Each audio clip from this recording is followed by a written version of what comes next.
bersama dengan ahli panel yang kedua kita, Profesor Madya, Dr. Nik Rosmawati. Yang ni kita lebih nak bercakap berkenaan dengan pencegahan. Dan pencegahan ni ialah bila kita dengar baru-baru ni Prof Nik kan, isu di sekolah, ada sekolah yang kena PKPD. Jadi cikgu warden dia jadi kenali. Istilah jadi nak buat guna ni apa semua. Jadi itulah maklumat-maklumat yang sampailah kepada kita. Dan itu merupakan satu, orang kata, satu titik point lah, titik mula untuk kita mula berfikir untuk bagi penerangan secara khusus kepada semua guru-guru, terutamanya lah bagaimana langkah pencegahan yang perlu diambil di sekolah.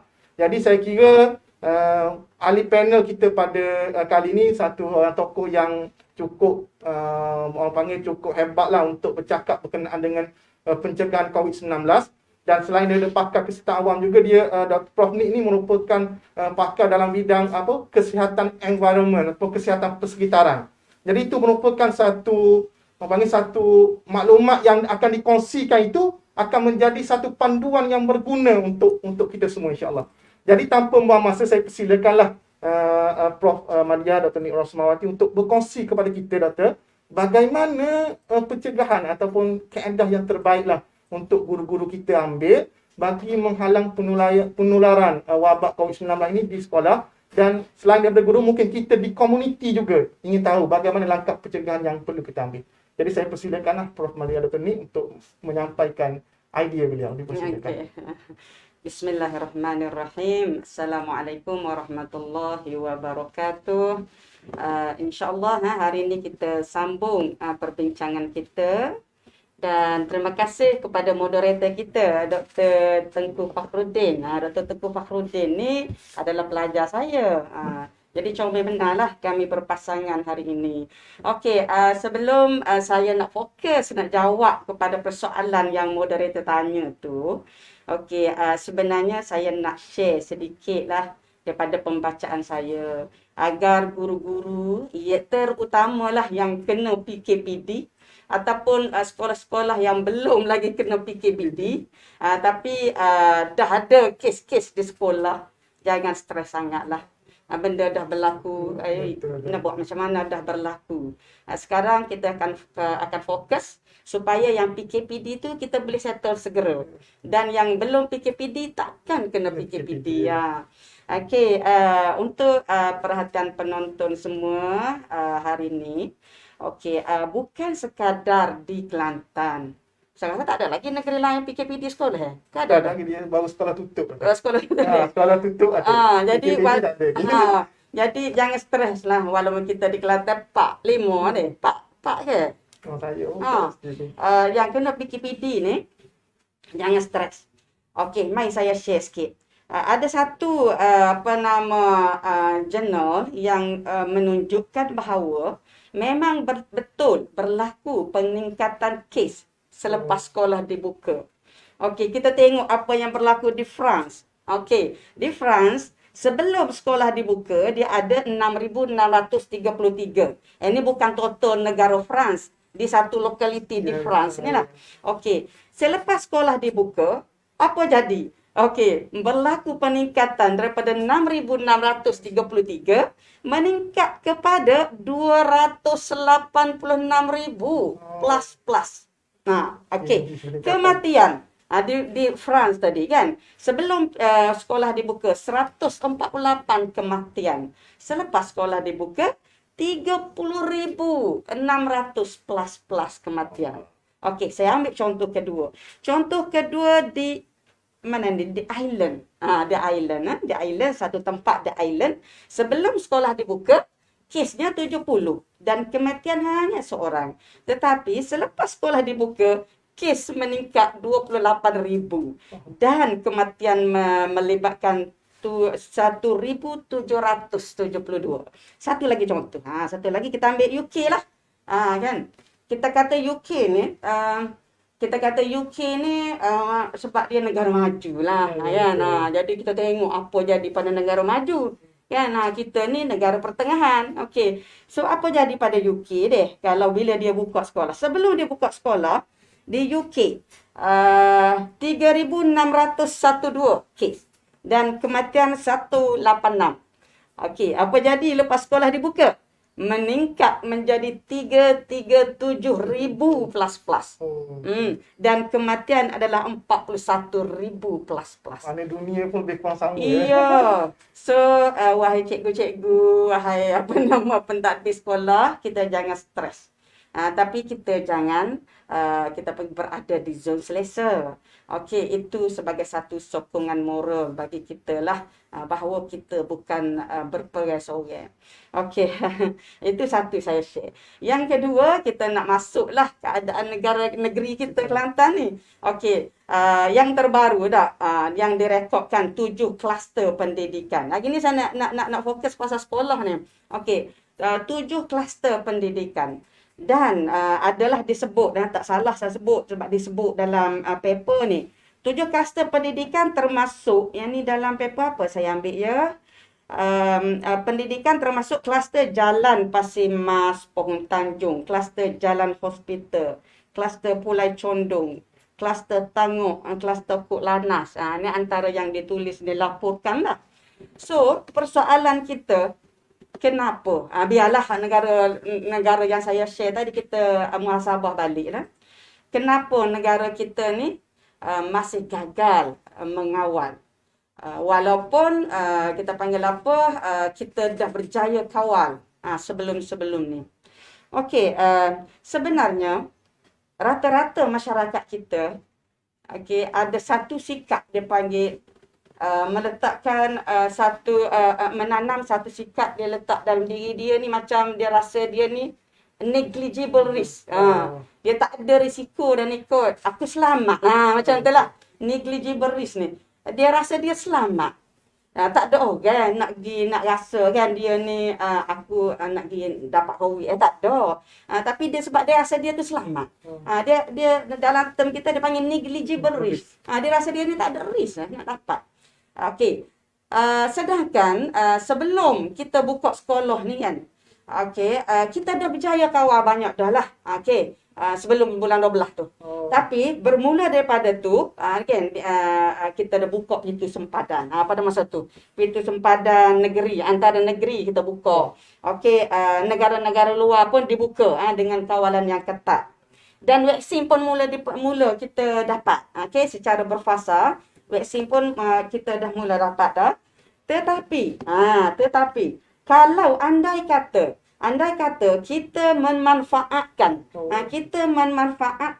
kelonggaran yang kerajaan telah buka tadi, sempadan antara negeri, okey, dan juga kita mengamalkan SOP yang terbaik, yang ketat, dan vaksin selepas ni kita tak boleh nak condemn lagi pasal vaksin ni sebab kita tak masuk fasa kedua. Okey, kita masih fasa 1, masih penerimaan masih tinggi kaki tangan kesihatan malah waktu dia pun masih menunggu-nunggu betul ni Okey, jadi andai kata kita dapat manfaatkan dengan keterbukaan yang kita panggil apa, saya rasa ada perhati dah sebelum ni sebelum kita buka sekolah apa ni, kita pakai amal-amal SOP. Amal sebagai SOP, dia takkan jadi ni kes macam ni. Takkan jadi kes macam ni. Okey. Kalau tengok satu lagi kan, jangkitan di kalangan pelajar. Secara umum, okey, secara umum kita kata hanya daripada keseluruhan kes COVID itu hanya melibatkan tak sampai 9%. 8.5% sahaja yang melibatkan pelajar yang terlibat COVID. Pelajar ni maknanya yang berumur 18 tahun ke bawah. Okey. Dan jangkitan mereka memang sederhana lah. Tapi kita kena faham satu perkara. Sebab apabila pelajar masuk sekolah, okey, pelajar ni dia masuk sekolah, dia berada dalam satu kita panggil confined environment. Satu bilik yang kita panggil apa, enclosed, yang tertutup lah kita katakan, lebih kurang tertutup. Especially kalau pelajar tu pelajar yang berada di asrama penuh ataupun pelajar yang tinggal di asrama. Okey. So, data menunjukkan kadar attack rate, kita panggil apa, risiko jangkitan ni di dalam kalangan penghuni rumah lah kita panggil tak, penghuni asrama ke penghuni yang sama ni daripada 5% dan boleh jadi 50%. 50%. Ya, 50%. Maknanya kalau seorang je ada, dia bawa masuk asrama, bawa masuk dalam confined space ni, yang masalah besar ni, confined space, okey, dia boleh menjangkiti hampir 50% kita panggil penghuni dalam tu. Kawan-kawan seasrama dia, kawan-kawan sedom dia. Ini yang bahaya. Okey, dan benda ni memang berlaku lah. Bila saya tengok sikit sebanyak data di yang berlaku di asrama yang kena PKPD ni kan. Memang saya rasa hampir nak capai 50% dah ni. Hampir nak capai dah. Dengan total pelajar sekian-sekian dan jangkitan dah kena sekian-sekian, hampir nak capai nak mencapai 50%. Okey. Dan sebenarnya sebagaimana yang Dr. Suhaila cakap tadilah, the best method buat masalah ni, the best method sebelum vaksin ialah walaupun vaksin ada pun kita still kena kontrol juga sehinggalah 80% coverage kita kan. Okey. So, the best method is still quarantine. Memang kita kena quarantine ataupun kita kena isolate. It is the best. Memang research banyak dah proof, even kita sendiri pun dah faham dah. Kan bila sempadan tutup, amal ke PKPD, quarantine to quarantine ni, maka kes akan menurun. And boleh jadi zero. Okey. So saya nak merujuk baliklah kepada junjungan besar Nabi Muhammad sallallahu alaihi wasallam.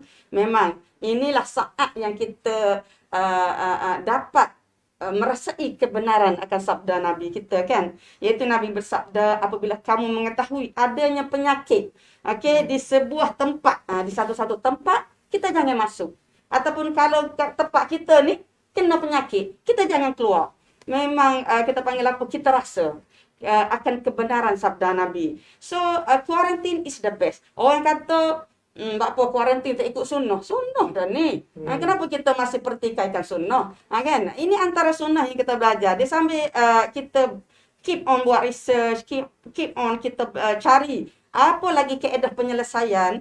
Kaedah kuarantin ini adalah satu sunnah. Satu sunnah yang tak lari daripada landasan Islam kita.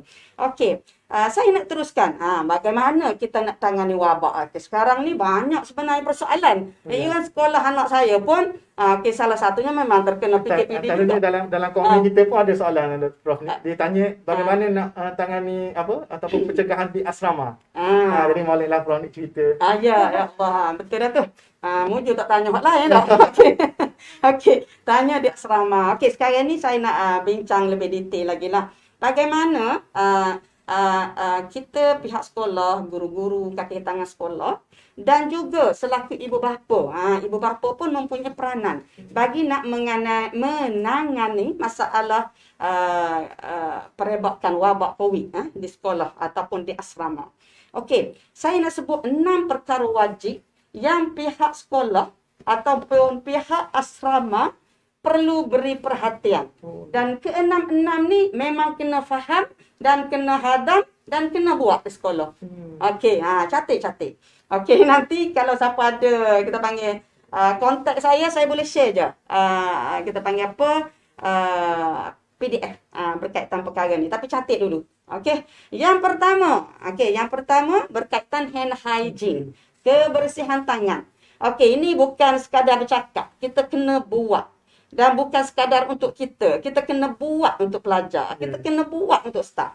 Yang kedua, lepas ni masih detail sikit ni. Dan tak masa saya ni. Yang kedua, berkaitan respiratory ethic. Ataupun kita panggil etika batuk lah dalam komennya. Bagaimana kita nak batuk, nak bersih, nak apa. Dia ada etika dia. Sebenarnya pun sunnah juga. Nabi ada siap dah kita dah penting ada. Okey, yang nombor 2 tadi etika. Etika batuk. Nombor 3, kita melaksanakan physical distancing, penjarakan fizikal. Okey, penjarakan fizikal bukan kita. Sekarang ni kita adalah pentadbir sekolah. Kita ni guru-guru sekolah. Kita kena apply untuk pelajar. Kita kena apply dalam asrama. Okey, nanti saya sebutlah kalau ada masa. Yang keempat, okey, penggunaan mask. Allah, saya punya mask ni tak berapa sedap. Turun semua. Okey. Gangguan use mask in school. Penggunaan mask di sekolah. So penggunaan mask di sekolah bukan sekadar slogan. Kita kata pakai mask, anak nak pakai mask. Bukan. Kita sekarang ni guru, kita sekarang ni penyelia asrama, kita ni sekarang ni adalah prefect, kita ni cikgu, macam-macam tanggungjawab. So, kita kena pastikan semua pelajar betul-betul mematuhi dan betul-betul memakai mask. Dan sebenarnya, kalau boleh, dalam keadaan endemik, dia panggil endemik ni kan, dalam keadaan jangkitan arnuk yang tinggi, tak main dah mask kain. Tolong buang dah mask kain, kita tak nak pakai. Dalam keadaan endemik macam ni, kita kena pakai three-ply mask. Mask yang three-ply. Three-ply. Dan yang kelima, environmental cleaning and ventilation. Yang ni berkaitan dengan persekitaran. Yang ni wajib juga tahu dan wajib dibuat. Nanti saya akan sentuh juga berkaitan pembersihan persekitaran sekolah dan ventilasi pengudaraan di asrama dan juga dalam kelas. Dan yang last, nombor 6, bagaimana kaedah kita nak isolate, nak asingkan, nak kuarantinkan pelajar-pelajar kita yang mempunyai gejala ataupun yang ada cerita yang saya ada, mak saya ada sekian-sekian, ada COVID. Bila dia masuk, dia tak tahu lagi, mungkin result swab tak tahulah apa kan. So, bila ada masuk asrama apa, dia bagi tahu. Kita kena ada prosedur. So, macam mana kita nak buat sekarang ni kan? Bila katalah saya nak masuk, macam mana pihak sekolah kena buat apabila ada pelajar yang kata dia ni adalah kontak ataupun dia mempunyai gejala. Gejala. Ada gejala lah, saya tak nak uraikan tu nanti habis masa kan. Lepas tu saya dah sebut dah apa gejala tadi. Walaupun ada salah satu. Ada salah satu. So dikira gejala COVID. So apabila kita dapat tahu bahawa ada pelajar kita yang ada kontak. Dia kata, mak saya baru dapat result. Kan, dia dapat result COVID. Swab dia positif. Positif. Anak tu di asrama dah. Katakanlah. So, kita kena terus cash anak tu. Terus cash anak tu, terus kena isolate, kuarantin dulu. Kita kena kuarantin anak kita. Anak kita pula dah pelajar. Pelajar tu, kita kena kuarantin. So nanti saya sebut macam mana bilik kuarantin. Dan, untuk langkah yang kedua, kita kena terus kenal pasti siapa kontak level 2. Level 2 dulu. Level 2 kepada pelajar A ni. Pelajar A yang ada kontak kepada mak dia. So kita terus kuarantinkan pelajar tu. Terus kuarantin. Dan terus kita kena inform kepada PKD. Lapisan pertama dan lapisan kedua. Kita kena cari semua. Kena cari. Katakanlah anak yang mak positif ni nama A. So A ni kena terus keluar dulu, terus daripada kelas dan terus masuk dalam bilik isolasi. Bilik kuarantin lah kita nak panggil. Sama je. Terus asingkan dan lapor kepada PKD. Lapor kepada PKD. Tetapi jangan berhenti situ. Kita kena kenal pasti pelajar yang kontak lapisan kedua kepada A. So sambil-sambil tu kena tanyalah si A tadi. Siapa kawan dia? Siapa kawan dia? Dia makan dengan siapa? Dia tidur dengan siapa semalam? Kan? Contohlah dia cik-cik dengan siapa? So kita kena kenal pasti kontak level 2. Kontak level 2 ini pun sebenarnya perlu diisolasi juga. Perlu diisolasi sehinggalah kita dapat result swab si A ni negatif baru boleh dilepaskan. Kalau si A ni positif, yang 2-3 orang kawan dia tu dia akan jadi kontak level 1 balik. Kena inform PKD semula. Kalau PKD tak perasan, biasanya PKD boleh detect. Tapi kadang-kadang kita pihak sekolah kita yang lebih tahu, lebih maklum pelajar kita. Kan? Jadi kita kena asal awal-awal, kalau anak pelajar kita ni si A ni positif, maka yang si 2-3 kawan dia ni akan naik pangkat. Naik pangkat jadi kontak level 1 balik dan kena buat swab. Yang tu kita berurusan dengan PKD lah. Okey. So, macam mana kita katakanlah sekarang ni, itu senario pertama. Senario kedua, katakanlah kita tengok meletup, tengok sekolah kita ada kes. Ni sekolah tengok ada kes.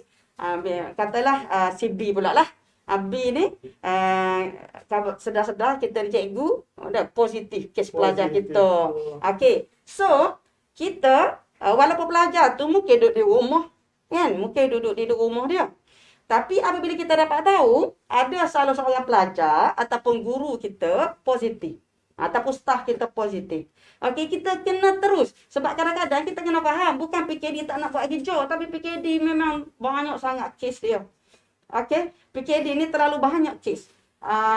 Tak sempat kadang-kadang. Memang kita tengok dia pun kita kesian sangat. So, untuk langkah segera, kita selaku kaki tangan di sekolah, kita kena terus ambil action. Macam tadi juga. Katakanlah si B ni tak kisah pelajar ke, kaki tangan ke, kita kena terus telefon tanya khabar si B. Okey, awak sekian-sekian dalam tempoh 2-3 hari sebelum ini, okey, ikut kriteria dia note dalam tempoh 14 hari. 14 hari daripada last exposure dia.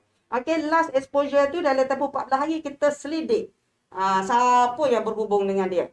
Okey, and then kita akan bagi maklumat lah kepada PKD. PKD akan ambil maklumat tu, dia akan classify balik risiko tinggi ataupun risiko rendah. Okey, tapi the best itulah peranan kita. Kita kena sebaiknya kita telefon staff yang positif ataupun pelajar yang positif tadi, and then kita kenal pasti list kontak. Okey, kalaulah pelajar yang positif dan pelajar tu berada di asrama ataupun cikgu ke, tak kisahlah. Tapi kontaknya adalah pelajar. So, sambil kita nak tunggu orang PKD datang, nak ambil, nak pindahkan apa, kita kena bawa terus ke pusat isolasi. Okey, kita kena bawa pusat pula dah. Bilik isolasi di sekolah. Okey, kita kena terus isolate pelajar kita. Okey, dan sama juga. Okey, pelajar kepada yang kena isolate tu, kita kena cari juga yang level 2. Okey, di sini saya nak pesanlah supaya jangan campur yang level 1, level 2. Okey, yang kedua, jangan campur kalau pelajar yang ada gejala. Okey, kadang-kadang ada yang kontak yang level 1 tapi tak ada gejala. Still kena kuarantin. Level 2 yang tak ada gejala pun still kena kuarantin. Tetapi kalau yang level 1 tadi ataupun level 2 ada gejala, okey, dia jangan campur dengan yang tak ada gejala. Okey. So that's why di sini mungkin ada limitation sikit, limitasi pihak sekolah. Macam mana nak handle ni, kena ada banyak bilik lah. Kan? Nak asing level 1, level 2, nak asing yang gejala paling kurang 4 bilik kena ada tu. Okey, paling kurang 4 bilik. So, that's why salah satu optionnya, mungkin pihak sekolah boleh bincang lah. Antara option yang ada adalah dengan menelefon pada parents, ambil kuarantin di rumah. Kuarantin di rumah. Boleh. Yang tu memang diamalkan. Dan even sekarang ni pun dah ada PKD yang kita panggil apa, buat yang macam tu, memadamkan pusat kuarantin dah penuh semua. Tetapi bagi meringankan ataupun mengatasi masalah tak cukup bilik isolasi ni, that is the best option. Jangan sumbak satu bilik semua ni. Okey. Saya nak sebut sikit pasal bilik kuarantin. Bilik kuarantin. Bilik kuarantin, apabila kita nak pilih bilik untuk kuarantin tadi, sama ada untuk level 1, level 2, ataupun yang ada gejala, tak ada gejala. Okey, bilik ini yang paling penting kita kena pastikan ada pengudaraan. Ada udara boleh masuk keluar. Okey, kita tak usah penting buat aircon tak aircon. Aircon ni kita panggil apa? Dia confined space. Kita panggil apa? Kalau dia masih nak juga udara. Sebab aircon dia tidak kita panggil membawa udara tu keluar. Okey? Dia menyejukkan suasana bilik kita. Tapi yang penting dalam kes isolasi atau kuarantin, kita nak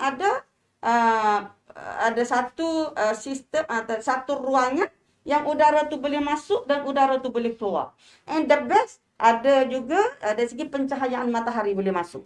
Okey, pencahayaan. Kita tak naklah bilik yang kita panggil apa, warm, terlalu humid, dekat dengan yang jauh-jauh, dekat dengan kita tak nak tersorok, kita tak sel juga. Kita tak nak benda macam tu lah. Okey, itu yang pertama. Yang kedua, bilik itu memang kalau boleh bilik yang asing, jauh daripada tempat asrama lain-lain. Bilik dom lain-lain. Jangan dekat sangat. Bukan kata Kumer tu jauh. Kumangkowik ni dalam ikut kajian dia boleh jangkitannya 6 kaki. Maknanya 2 meter kan. Kudin pun bakar ni Pak Kowik ni. Betul kan? 2 meter. 1.5 km. Satu hayang. Okey, so tapi kita takut anak-anak pelajar kita ni lah. Anak-anak pelajar ni bukannya boleh harap sangat. Okey. Belakang mata kita dia boleh pergi. So kalau boleh asing dan jauh sikit. Okey. Tapi kalaulah dalam bilik kuarantin tu mungkin ada ramai yang kita kuarantin.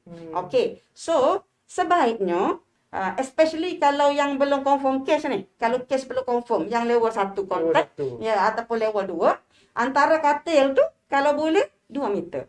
That's the best. 2 meter.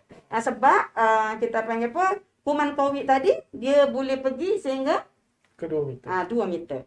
Okey. So, kita tak nak dalam mana-mana kok ada possibility yang kita quarantine tadi positif, ada carrier. Sebab tadi Dr. Syahila pun dah kata yang sekarang yang kita takut sekarang ni adalah stage pertama. Betul tak? Pembawa. Dia tak ada simptom. Tapi dia adalah pembawa. Okey. Yang seterusnya, setiap bilik kuarantin, kalau sebaiknya kena ada termometer. Termometer supaya pelajar di dalam tu boleh monitor suhu dia. Okey, sebab kuarantin ni especially kalau yang kontak yang kita kenal lama, sebab ada sekolah ni dia tak boleh nak pergi mana, so dia kena jadikan salah satu dom dia tu tempat kuarantin. So jangan letak situ sajalah pelajar kita. Kita kena letakkan juga termometer. Okey, supaya pelajar-pelajar tu sentiasa boleh monitor suhu dia. Paling kurang 2 kali sehari dia kena monitor suhu. Dan kita kena ambil lah, kena plan lah kaedah macam mana kita nak tahu. Dan kena pastikan pelajar tu alert. Jadi kalau suhu dia melebihi 70.5, 37.5. Okey. Fahrenheit bukan Celsius je. Jangan sebut saya ni. Okey, melebihi 37.5 Celsius. Segera maklum kepada guru. Segera maklum kepada warden. Sebab ini pelajar ni memang perlu dikeluarkan dari bilik kuarantin dan perlu diswab segera. Okey, kena gitu dah. Okey, yang seterusnya, pengurusan mas. Ini pun satu. Kita ingatkan bila pelajar ni dah kuarantin tak perlu buat apalah sebab dia sama-sama tak boleh. Walaupun dia adalah dalam satu bilik kuarantin, kita tak tahu dia positif ataupun negatif. Dan kita tak tahu dalam tu ada carrier ke tidak. Still, kita kena wajibkan pelajar-pelajar dalam bilik kuarantin tadi memakai mask. Pakai mask. Wajib pakai mask. Jadi pihak sekolah kena sediakanlah stok mask banyak-banyak. Kok pelajar tak cukup kan? Okey. Dan pengurusan mask tu penting. Okey, pengurusan mask tu penting. Okey, pastikan ada tong sampah, ada alas dengan kita panggil apa? Plastik, sampah supaya senang kita nak handle. Nak lupuskan mask tadi. Jangan labs tu dah pandai-pandai nak buang mana kita dah sedia tong sampah, tak ada alas. Nanti siapa ni nak pegang? Siapa yang akan nak handle? Kita juga cikgu. Kan? So, pastikan pengurusan sampah tersusun. Okey, adanya tong sampah yang sesuai, ada penutup dan juga dimasukkan siap-siap. Kita bekalkan je plastik sampah kat dia. Biar student, biar yang dalam tu settle kan. Okey, boleh juga. Okey, yang seterusnya, okey, pelajar kalaulah kita kata mungkin sekolah kita ni perlu kuarantin berhari-hari. Kalau sebaiknya pakaian pelajar ni, okey, dia kena disinfect. Okey, kita tak lah dia duk pakai gilir yang sama, lepas tu dia carry pulak apa semua kan, atau dia basuh main-main gitu. Jadi, saya mencadangkanlah the best option, kita sediakan, kita panggil apa, cecair disinfektan. Untuk pelajar ni rendam baju dia dulu. Apabila dia basuh, dia siap basuh apa semua, dia rendam dulu. dalam 15 hingga 30 minit barulah dia bilas. Bilas tu sekadar bilas je lah. Okey, baru dia jemur. Jadi ini mengurangkan beban. Kita kena ingat dalam konsep penyakit, walaupun setiap kita ni memang sentiasa terdedah dengan kuman. Mungkin saya sendiri, Kudin, dah terdedah dengan COVID. Tetapi sebenarnya kita bergantung kepada dos. Okey, dos pendedahan. Kita bergantung kepada dos pendedahan, 30 minit dah saya. Kalau lah dos tu rendah, kan? Tak banyak. Dan juga kita ni immunity kita kuat. Okey, so badan kita boleh lawan kuman. So dalam konsep itulah yang saya maksudkan tadi, pakaian pelajar, suasana persekitaran dia kena sentiasa disinfeksi. Disinfeksi. Dan juga pihak sekolah perlu sediakan laluan khusus. Sebab pelajar-pelajar dia nak tubik juga. Nak tubik apa? Nak tubik ambil makanan ke apa kan? Bukan duduk kurung, kita je dia begitu kan. Jadi biar ada laluan khusus, orang tak guna dah laluan tu. Okey. Dan yang terakhir, kita kena lakukan disinfeksi. Okey, pihak sekolah kena lakukan disinfeksi. Kalau boleh, setiap laluan pelajar ataupun setiap kita panggil tempat-tempat berisiko dinasihatkan, terutama dalam fasa PKPD, maknanya kawasan sekolah tu memang kita kata viral load tinggi kan. So disinfeksi setiap hari permukaan-permukaan yang berisiko. Kalau macam kita kata laluan-laluan ataupun kalau dalam bilik kita panggil apa, dinding-dinding yang parasnya boleh sampai tangan pelajar. So kita disinfect. Dan juga saya recommend juga supaya sediakan, sebab disinfect biasanya kalau sekolah dia sediakan mesin yang besar tu kan, di masa kita sembuh tu kan. Yang cara elektrik tu lah dah. Sebab nak disinfect ni penat juga. Tapi untuk pelajar yang di kuarantin, kita sediakan juga spray botol yang kecil-kecil. Jadi kita masuk siap-siap cair dalam tu, biar pelajar hak dalam bilik kuarantin tu sembuh. Spray tempat-tempat yang kita panggil berisiko tinggi sebolehnya setiap hari. Tunggu pintu, rel tangga. Jangan kata kita kuarantin apa kisah. Okey, saya ulang balik. Orang yang kuarantin tak semestinya dijangkiti. Kita takut ada seorang daripada ramai-ramai tu kan. Jadi habis. So kita nak kurangkan viral load sekarang ni. Okey, dan itu bilik kuarantin. Yang satu lagi saya nak sentuh adalah kalau pelajar di asrama. Pelajar di asrama, walaupun pelajar bila dah masuk, kita kata cukuplah suhu. Okey, kita ambil suhu, kita ambil apa dah, deklarasi dah apa semua. Tetapi dalam fasa COVID macam ni, yang tak tahu bila nak habis ni kan, okey, kita kena sentiasa memantau gejala COVID secara kendiri. Okey, so pastikan pelajar kita ni sentiasa diberi ingatan supaya memaklumkan apabila ada gejala-gejala. Saya tak pasti di asrama adakah suhu diambil setiap kali dia keluar dorm untuk pergi kelas.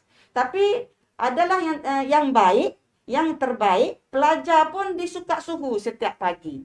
Jadi saya tak tahu kaedah tu dibuat ke tidak, sebab kita ni bukan cikgu kan. Sebagaimana kita cikgu nak masuk sekolah, saya kaki tangan USM nak masuk USM, suka suhu. So kita pelajar pun macam tu juga. Kena check termometer dia setiap kali nak masuk kelas. Okey.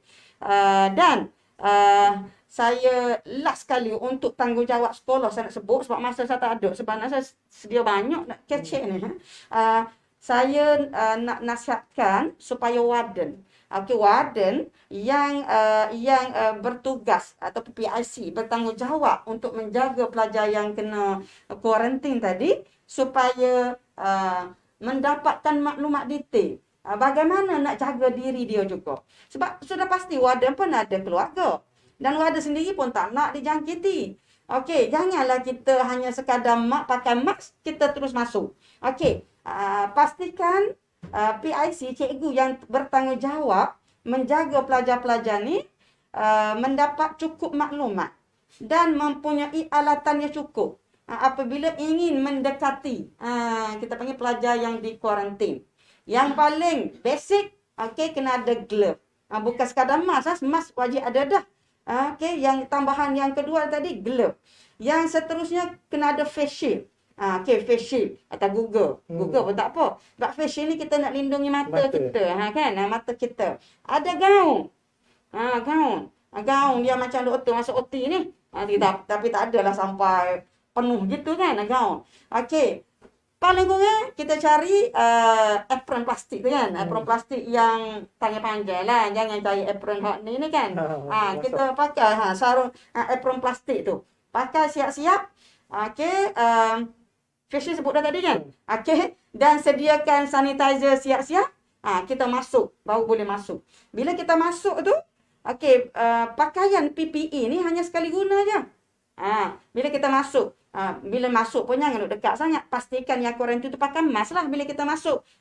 Pastikan bila kita masuk kita siap dah checklist aku nak buat apa. Sebab kita tak boleh rasa acak-acak. Okey, kita nak pesan apa, kita nak ambil maklumat apa, semua tu kita siap dah checklist. Supaya kalau boleh maksimum kita 2 kali je masuk sehari. Janganlah masuk acak-acak. Okey, jadi PPE kita pakai 2 kali sehari je. Okey. Dan bila kita nak keluar tu, kita buang dulu PPE. Sebelum kita langkah keluar pintu tu, kita buang dulu semua benda. Itu pun ada cara dia juga.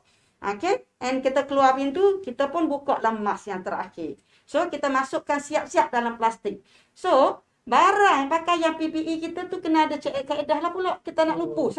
So, kaedah yang terbaik, kita kena berhubunglah dengan sama ada bahagian pelupusan ataupun minta kerjasama dengan PKD ataupun last option kita bakar. Kita bawa pakai sarung tangan lah ni, pakai apron balik, sarung tangan balik, kita bawa, kita tie ketat-ketat dalam plastik, kita gali lubang sikit di penjuru jauh-jauh pagar asrama tu. Kita bakar dalam tu. Itu the last option. Still okey, boleh diterima. Okey. Saya rasa ada banyak lagi nak cerita ni moderator. Masa yang orang kata menyekat kita lah tu. Tapi saya rasa penerangan yang cukup komprehensif lah. Cuma dalam beberapa komen ni ada yang komen pasal suhu doktor. Suhu memang warden tu daripada asrama sukat dah sekali, sampai sekolah sukat pula sekali lagi. Jadi mana dari sudut pemeriksaan suhu tu okey lah. Cuma saya dalam kita ada beberapa soalan lah. Saya nak bagi 2 soalan kepada doktor yang berkaitan dengan environment di sekolah tu lah. Yang pertama adalah berkaitan ada soalan daripada audiens kita. Bertanya berkenaan dengan cikgu dia mengajar, dia pakai mask, dia rasa sesak nafas. Dia macam mana dia nak handle masalah ni? Dia pakai mask, dia mengajar, dia pakai mask, dia sesak nafas. Adakah dia perlu turunkan mask dia sekejap ke, ataupun masa mengajar dia kena simpan mask dia ke, macam mana? Apa pandangan doktor lah tentang isu ni? Pakai mask sesak nafas. Setakat saya pakai tak pernah sesak nafas lagi. Itu sebenarnya. Mungkin persepsi kadang-kadang kan. Saya rasa kru-kru depan sana ada sesak nafas tak pakai? Tak ada kan? Sebenarnya, saya cakap gitu, nak confident diri. Sebenarnya, bila kita pakai mask, dia tidak menyebabkan sesak nafas. Pernah ada orang kata, pakai mask jadi ngantuk. Kok ada retention oksigen, carbon dioxide? Ada. Jadi sebab dia ada, kita panggil apa, ventilation too good. Kecuali kena pilih mask lah. Kok yang pakai mask tu ada mask yang kita panggil apa, kain. Yang kain yang tak sesuai ke apa ke, yang tu memang tak sesuai lah. So, cuba langkah yang pertama pakai triple eye mask. Katakanlah sesak nafas, kemungkinan yang sesak nafas ni ada comorbid lah kot, ataupun ada asmatik, ataupun memang ada masalah lain. Yang tu possible. Okey, so apa kita kena buat tu okey. So, kalau sesak nafas juga, kena wajib juga pakai mask. Cumanya kena bila kita sesak nafas tu, okey, kalau kita nak buka, kita kena cari jarak yang jauh dengan pelajar kita. Okey, tadi kan kita asyik ulang-ulang. The best safe space 6 kaki, 2 meter. 2 meter. Jangan ambil 1 meter lah.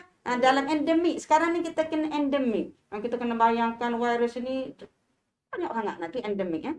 So, kita kena ambil 2 meter. 2 meter. The best lagi, jauh lagi lah. Sebab kita cikgu, kita boleh koridor, kita tariklah nafas tu. Tapi, kalau lah kita rasa asyik mengganggu kena keluar koridor, Okey, kita cari space yang jauh lah kita mengajar. Okey, so kita boleh turun, kita angkat balik. Turun, angkat balik. Tapi jangan kerak sangat. Sebab sebenarnya mask ini satu lagi, dia membantu kita supaya kita tidak menyentuh muka. Oh. Okey. Sebab salah satu kaedah jangkitan COVID tu kan, kita panggil titisan air tu, dia boleh juga, dia panggil apa, lekat di mana-mana, tangan kita ni merabur merata-rata.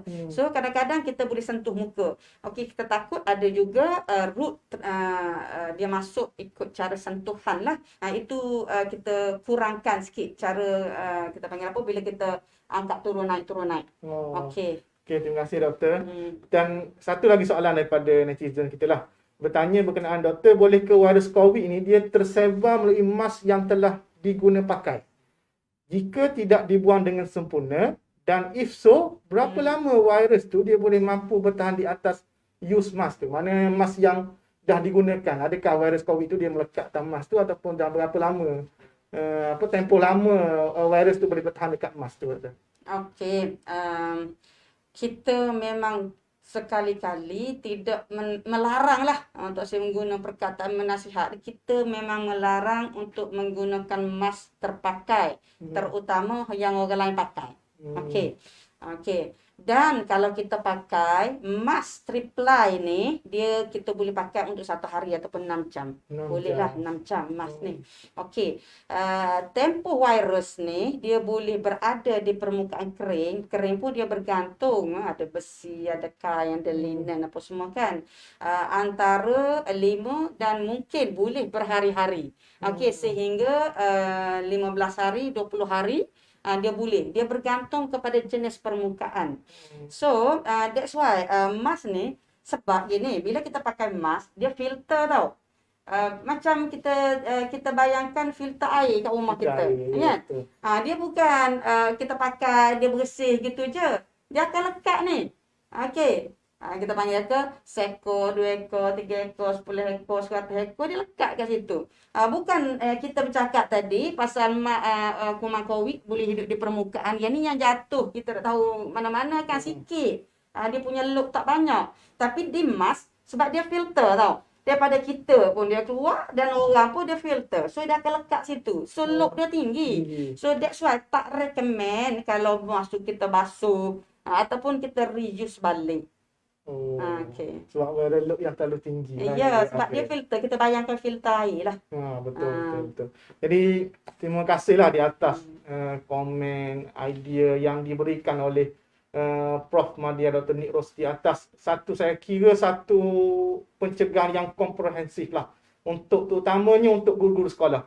Yelah, kita tak nafikan Dato', sebab dia hak untuk pendidikan.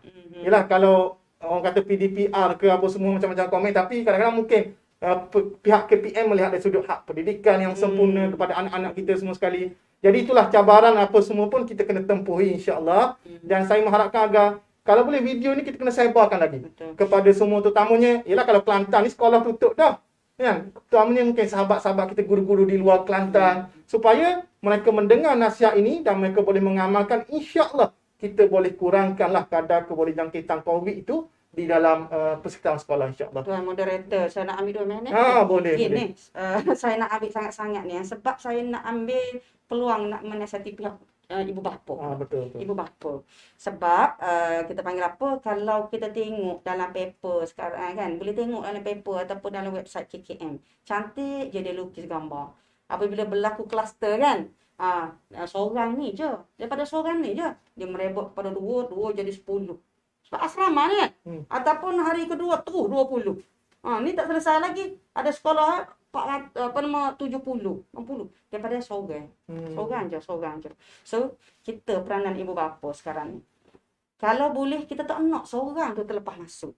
Okey, seorang tu terlepas masuk. So, antara peranan kita, saya pun ibu bapa juga. Saya pun ada anak sekolah ramai. Anak di asrama pun ramai. So, mari kita sama-sama berperanan. Gapo saya nak nasihat. Yang pertama, okey, apabila kita kata sekolah ni sekarang sekolah cuti, katalah. Okey, so kementerian kata 2-3 minggu depan sekolah akan dibuka. Kita tahu dah lah mana kementerian dia buat announcement. So, anak-anak yang terutama yang nak masuk asrama ni.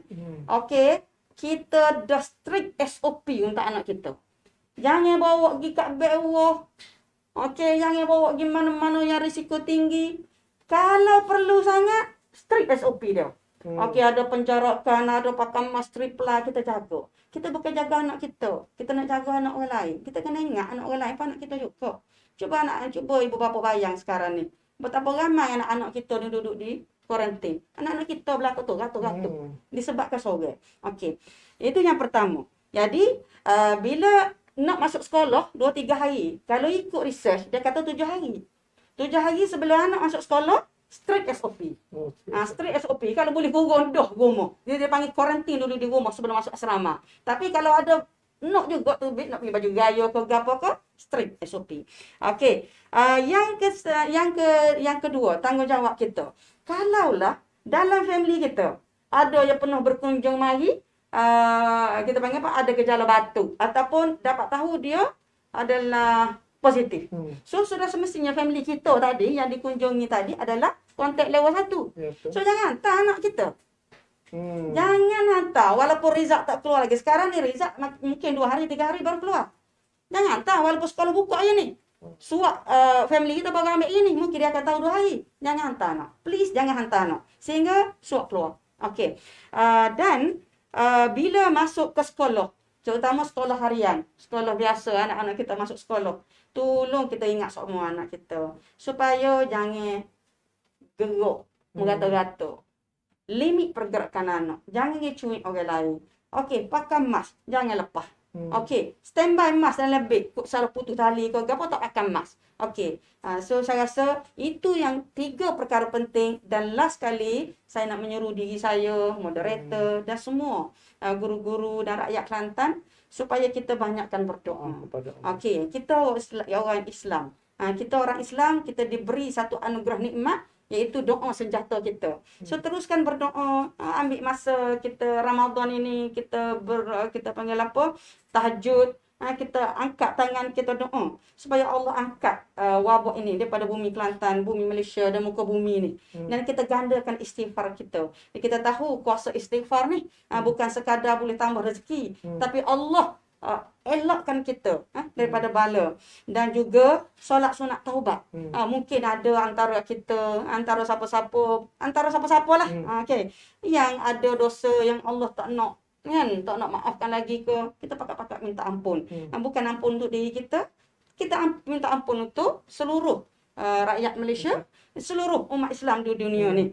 Dan jaga kesihatan. Saya nak sebut jaga kesihatan ni sebab ada orang kata pak tak makan madu, sebab apa tak makan batu sauda. Makanlah.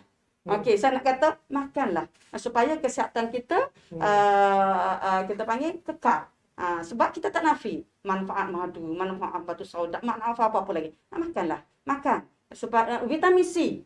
Telan kalau kita ada. Sebab itu antara sumber-sumber yang boleh mengoptimumkan tahap imun kita. So, jaga kesihatan kita supaya kita boleh lawan. Kalau masuk seko 2 virus, okey, dia tak boleh. Tak boleh nak beranak pinak dari tekuk kita. Itu saja moderator yang saya nak tambah. Ya, terima kasih kepada Prof Ni. Jadi, kita akan rehat sekejap.